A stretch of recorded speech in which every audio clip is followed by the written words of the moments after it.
Voilà, et avant d'étudier ensemble et de voir et d'écouter ensemble la parole de notre Dieu, on va prier. Seigneur notre Dieu, tu es l'ami des hommes. Et ce matin, Seigneur, nous te demandons que ta lumière descende dans nos cœurs, que tu nous révèles à nous, tes créatures, ta puissance, ta divinité, ton amour, ta fidélité. Fais descendre, Seigneur, sur moi et sur l'Assemblée, et sur chacun d'entre nous, ton Esprit Saint, qu'il nous fasse entrer dans la vie que tu veux pour nous, qu'il ouvre les yeux de notre intelligence, notre compréhension, que nous puissions connaître tes promesses, ce que tu veux pour nous. Oui, Seigneur, tu es l'illumination de nos âmes et de nos corps, et nous te rendons gloire, toi, Seigneur, toi, le Dieu Père, Fils et Saint-Esprit, maintenant et pour toujours, dans les siècles des siècles. Amen. Alors, c'était dimanche dernier, oui, c'est ça, dimanche dernier, nous étions au chapitre 6 de l'évangile de Matthieu. Dans cet évangile, on voit que Jésus a rassemblé ses disciples sur une petite colline et a fait ce qu'on appelle le sermon sur la montagne. Il leur a parlé de différents sujets qui concernent la façon de voir de Dieu et la façon de voir des hommes, et comment cette façon des hommes a besoin d'être renouvelée, d'être amenée à une nouvelle compréhension de qui est Dieu et de ce qu'il veut pour nous. Et il avait enseigné, juste dans le passage avant, ce qu'on appelle la prière du Notre Père. Jésus avait enseigné, il avait dit à ses disciples, mais vous, quand vous priez, faites ceci, vous pouvez prier en disant « Notre Père qui es aux cieux », etc. Et nous suivons juste le passage qui suit, quelques lignes après. Nous sommes au chapitre 6 et nous sommes... Est-ce qu'on peut juste mettre le verset juste avant le 24 ? Ça serait super, si tu arrives à mettre juste le 24. Le 24, juste avant. Est-ce qu'il vaut le coup ? Je te le rajoute.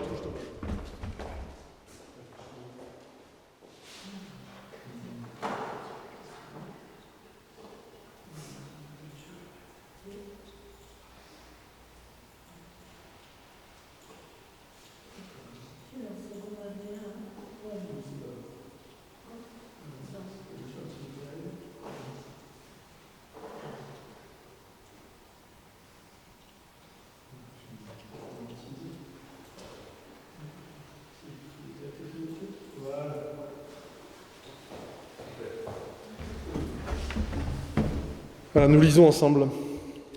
Voici ce que dit Jésus. « Personne ne peut servir deux maîtres, car ou il détestera le premier et aimera le second, ou il s'attachera au premier et méprisera le second. Vous ne pouvez pas servir Dieu et Mammon. » Alors Mammon, c'était le dieu de l'argent. Mammon est un mot araméen qui voulait dire l'argent, la richesse. Donc vous ne pouvez pas servir Dieu et l'argent. Là, si tu peux mettre juste la suite. Encore une fois. Voilà. C'est pourquoi je vous dis, ne vous inquiétez pas de ce que vous mangerez, ni de ce que vous boirez pour vivre, ni ce dont vous habillerez votre corps. La vie n'est-elle pas plus que la nourriture et le corps plus que le vêtement ?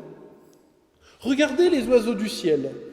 Ils ne sèment pas, ils ne moissonnent pas, ils n'amassent rien dans des greniers. Et votre Père céleste les nourrit. Ne valez-vous pas beaucoup plus qu'eux ? Qui de vous, par ses inquiétudes, peut ajouter un instant à la durée de sa vie ? Et pourquoi vous inquiétez au sujet du vêtement ? Regardez comment poussent les plus belles fleurs des champs. Les fleurs ne travaillent pas, elles ne tissent pas de vêtements. Cependant, je vous dis que même le roi Salomon, dans toute sa gloire, n'a jamais été aussi bien habillé que l'une d'entre elles. Si Dieu habille ainsi l'herbe des champs qui existe aujourd'hui, et qui demain seront jetés au feu, ne le fera-t-il pas bien plus volontiers pour vous, gens de peu de foi ? Ne vous inquiétez donc pas et ne dites pas « Que mangerons-nous ? Que boirons-nous ? Avec quoi est-ce que nous habillerons ?» En effet, tout cela, ce sont les païens, les membres des autres peuples, de ceux qui ne connaissent pas Dieu, qui le cherchent. Or, votre Père qui est aux cieux sait que vous en avez besoin. Alors cherchez d'abord le royaume de Dieu et sa justice, et tout cela vous sera donné en plus. Ne vous inquiétez donc pas du lendemain, car le lendemain prendra soin de lui-même. À chaque jour suffit sa peine. Voilà, jusque-là, la lecture de la parole de Dieu. Alors, le premier commandement que Dieu avait donné dans l'Ancien Testament, vous avez la liste des 10 commandements. Ce premier commandement, c'est « Tu n'auras pas d'autre Dieu devant moi, devant ma face. » Et a priori, on pouvait se dire « ça va, facile. Pour ne pas avoir d'autres dieux, il suffit de ne pas avoir de statue, d'autres dieux à la maison, de ne pas avoir d'autres divinités bien connues. » Et ici, Jésus montre qu'en fait, même dans la société de son époque, qui pourtant se croyait monothéiste, qui ne croyait ne servir et n'adorer qu'un seul Dieu, eh bien qu'en fait, ce n'était pas vrai. Jésus pointe du doigt ici un Dieu qui s'appelle Mammon, qui en fait est un Dieu qui n'existait pas, mais qui signifie la richesse, l'argent, en hébreu araméen. Et il dit, voilà en fait le Dieu principal de ce monde. Il est un faux Dieu, il est une idole, et c'est le faux Dieu qui a le plus d'adeptes.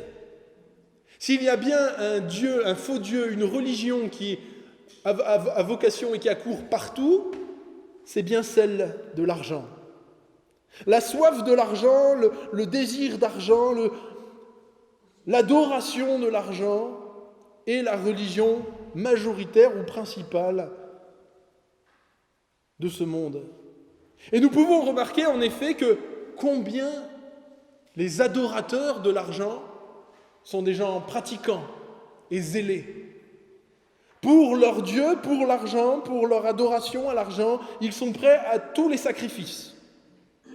Ils sont prêts à sacrifier les autres, ils sont prêts à détruire les familles, détruire leurs fratries, détruire leurs enfants parfois, détruire leurs couples. Ils sont prêts à raser des forêts, à détruire des espèces animales, à commettre des meurtres, à franchir les mers, à envahir des pays, à asservir des peuples, à esclavagiser des hommes. Que de meurtres, que de monstruosités commis au nom de l'argent, du désir d'en avoir toujours plus. Et ici, ce que Jésus nous dit, c'est qu'il n'y a pas besoin d'être riche pour adorer l'argent.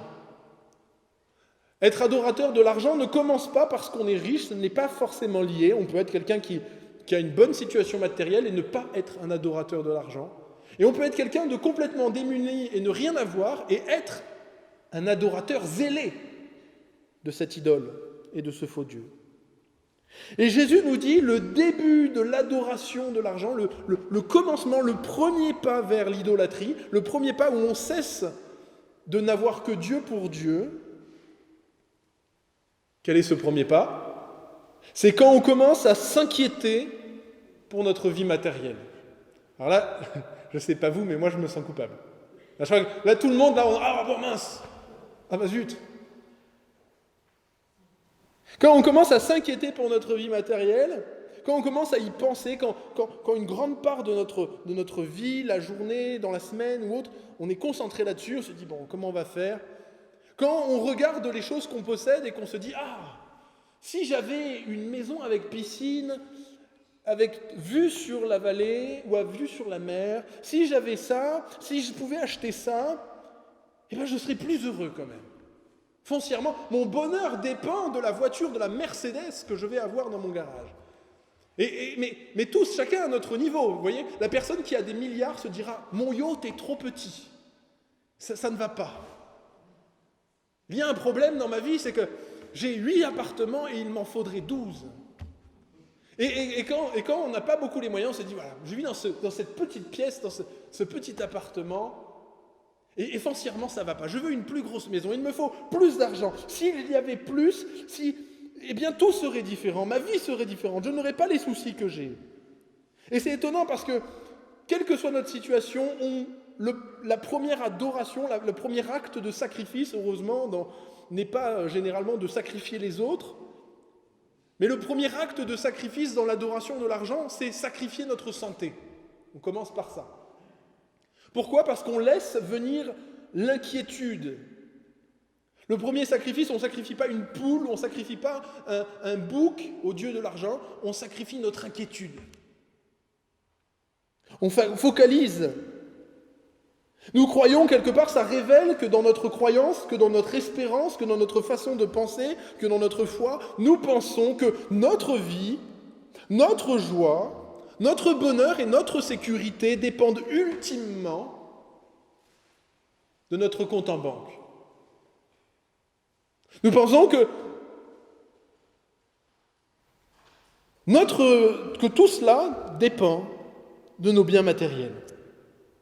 Lorsque nous laissons gagner par l'inquiétude matérielle, eh bien nous ouvrons cette porte. Et Jésus est plutôt sérieux, vous savez, dans les évangiles, il est plutôt sérieux, mais il y a un sujet sur lequel il aime beaucoup se moquer des êtres humains pécheurs, de nous tous. C'est sur la question, sur le fait que nous plaçons facilement notre confiance dans les biens matériels. Nous avons tellement de mal à accorder notre confiance à Dieu, notre Créateur, mais pour les biens matériels, c'est presque naturel. Et pourtant, c'est Dieu qui nous donne la vie, c'est Dieu qui nous donne la joie, c'est lui qui nous donne la sécurité et le bonheur. Et c'est en lui et en lui seul que nous devrions placer notre confiance. Si nous avons mangé ce matin, si nous avons un toit au-dessus de la tête, si nous avons un travail, si nous avons un cœur qui bat, ultimement, c'est grâce à lui. On pourrait avoir des piles d'or à la maison et être totalement misérable, ne rien avoir à manger, ne pas avoir de quoi se vêtir. C'est Dieu qui nous donne chaque jour ce dont nous avons besoin. Parce que c'est lui qui fait pousser, c'est lui qui met le soleil, c'est lui qui tient notre vie dans sa main et au jour où il veut, notre vie disparaît. À tout instant, on pourrait partir d'une maladie grave, d'un problème, d'un souci. Et Dieu choisit de nous garder pour le temps qui est le nôtre, pour les jours qu'il a prévus pour nous. Et Jésus ici parle de l'inquiétude parce que l'inquiétude est quelque chose, on va dire une zone grise pour beaucoup d'entre nous. Voire même, je pense que, je ne sais pas vous, mais on a facilement l'idée que quand on s'inquiète, on fait quelque chose de plutôt bien. On a raison de s'inquiéter. D'ailleurs, je ne sais pas si vous avez remarqué, les médias à la télévision ou dans les journaux, ils croient que c'est leur métier principal. C'est leur vocation. Leur vocation, c'est de vous inquiéter, de m'inquiéter. Voilà. Et ils pensent que c'est la bonne chose à faire. Alors, ils pensent que c'est la seule réponse convenable, c'est de nous rendre inquiets. Et quand ils nous ont inquiétés, ils sont contents.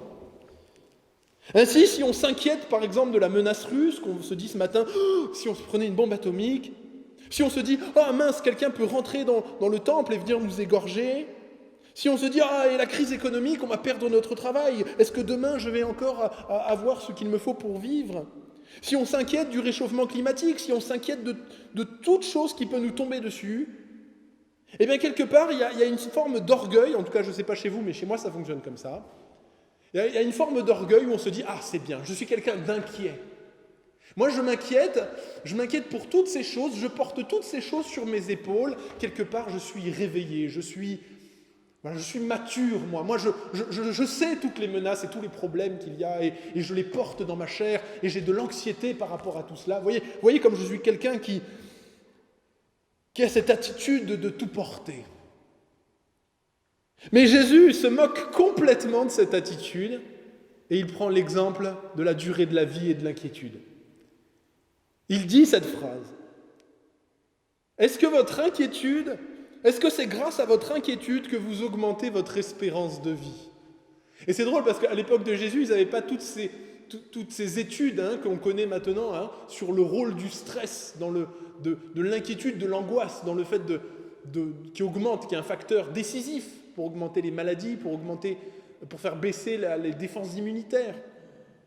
Mais Jésus le dit, est-ce que c'est l'inquiétude qui accroît votre espérance de vie ou est-ce que c'est précisément le contraire ?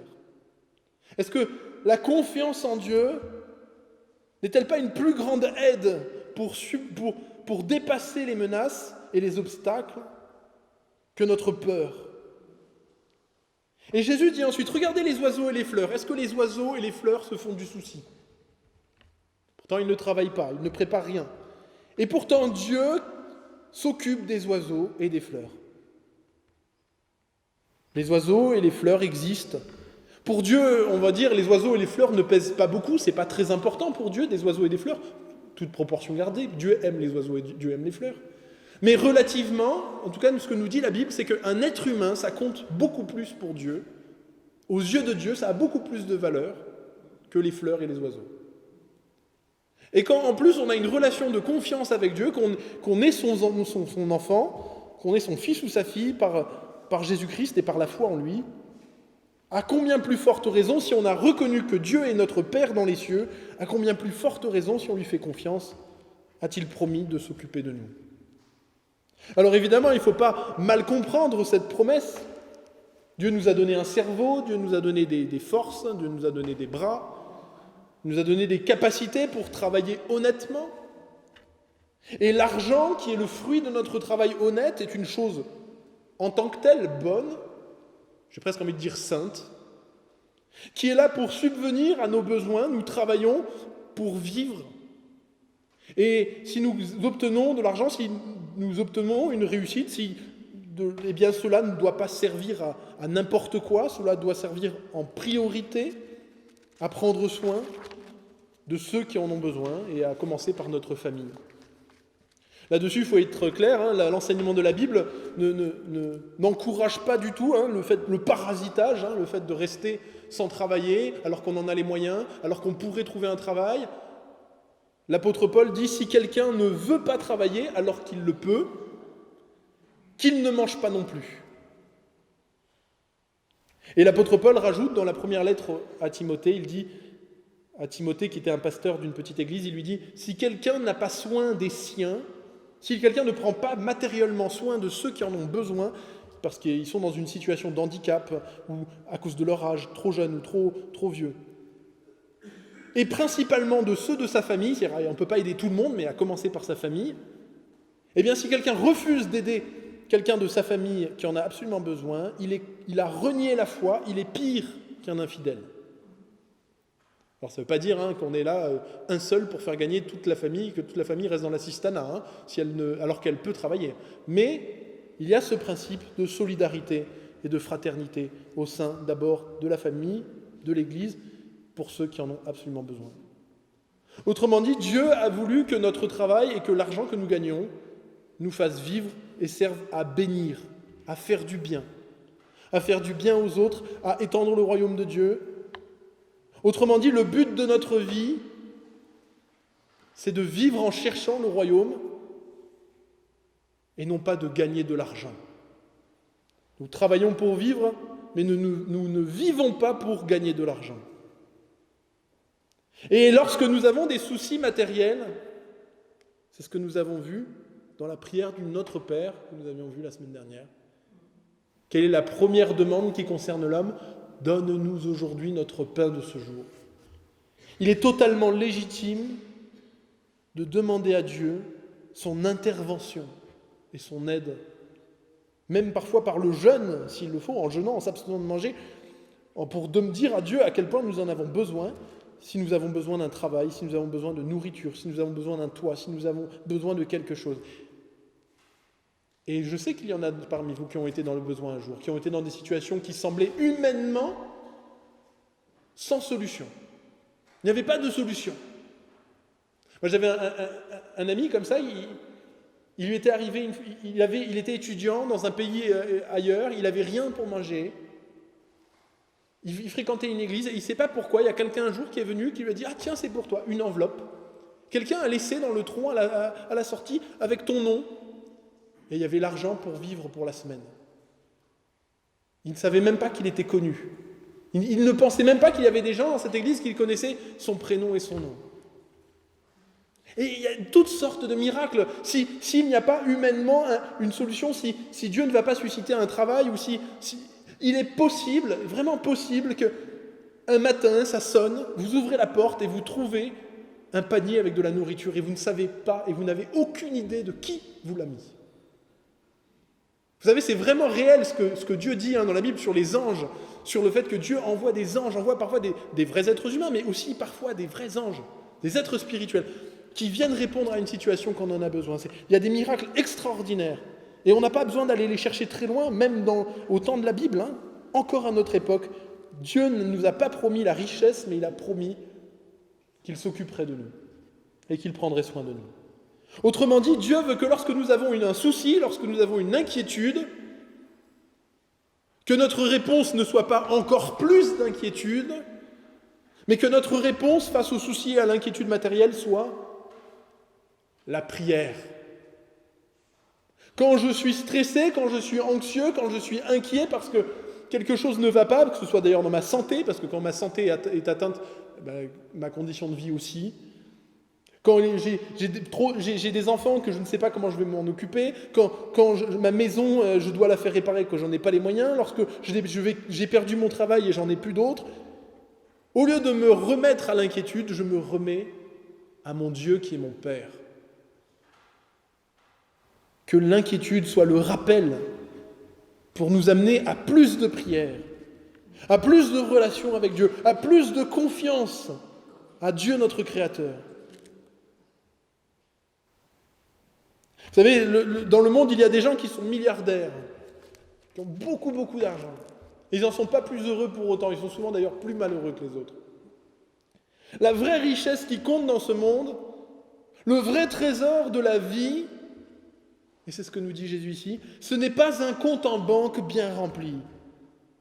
Ce n'est pas, comme je l'ai dit, une grosse voiture, une maison avec piscine. C'est bien ces choses, c'est pas mauvais en soi, comme je l'ai dit, mais le vrai trésor de la vie, la vraie chose qu'il faut poursuivre, la vraie chose qui mérite qu'on focalise nos pensées, j'ai presque envie de dire même notre inquiétude, c'est notre relation avec Dieu.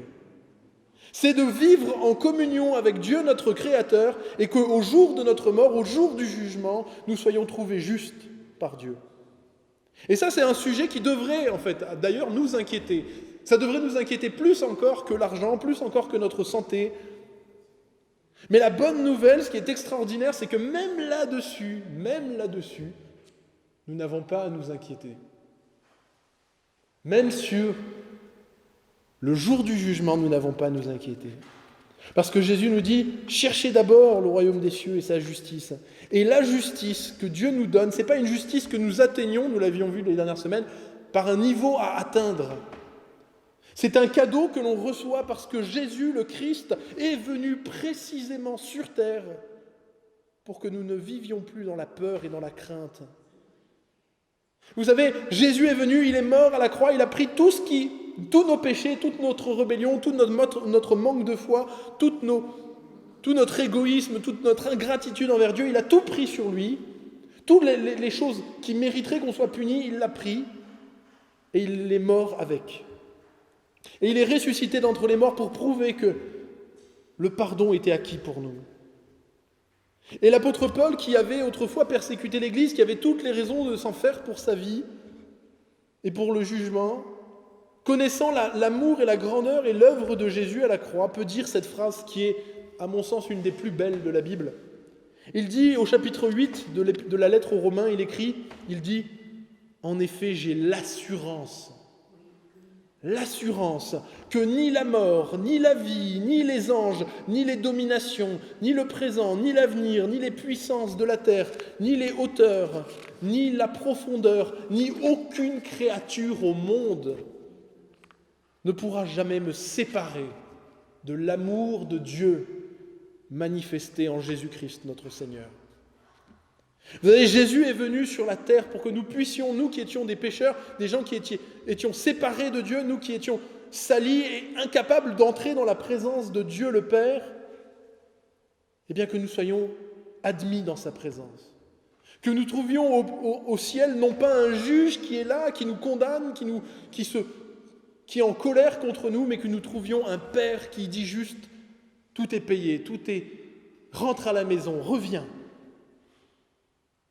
Et c'est pour cela d'ailleurs que Jésus nous dit que Dieu ne veut pas qu'on s'inquiète.